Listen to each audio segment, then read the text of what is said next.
Hi உறவுகளே, நம்ம வீட்டில் எனக்கு என்ன சமையலுங்கிறத பார்த்துக்கலாம். சப்பாத்தி விட்டு ஒரு ஹோட்டல் ஸ்டைலில் சூப்பரான ஒரு வெஜ் குருமா தாங்க பார்க்க போறீங்க. அதுக்கு தேவையான காய்கறி எல்லாமே நான் எடுத்து வச்சிருக்கேன். பட்டாணி, உருளைக்கிழங்கு, கேரட், ஒரு வெங்காயம், ஒரு தக்காளி, அதுக்கு தேவையான நம்ம அரைச்சி ஊற்றுறதுக்கு எல்லாமே நான் எடுத்து வச்சிருக்கேன். முந்திரி கொஞ்சம் ஊற வச்சிருக்கேன், அதையும் நம்ம அரைக்கும் போது சேர்த்து அரைச்சிக்கலாம்.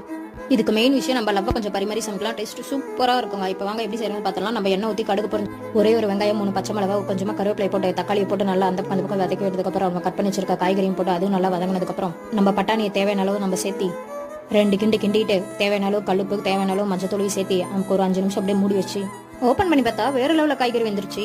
இந்த நேரத்தில் மிளகாத்தூள், மல்லித்தூள், கறி மசாலம் போட்டு நம்ம அரைச்ச விழுதையும் இதில் சேர்த்தி தேவையான தண்ணி கொஞ்சம் இதில் ஊற்றி மறக்காம பெருங்காயத்தூளை கொஞ்சம் தூவி விட்டு ஒரு 10 நிமிஷம் மூடி வச்சு எடுத்து பார்த்தா சூப்பராக ரெடி ஆயிடுச்சு.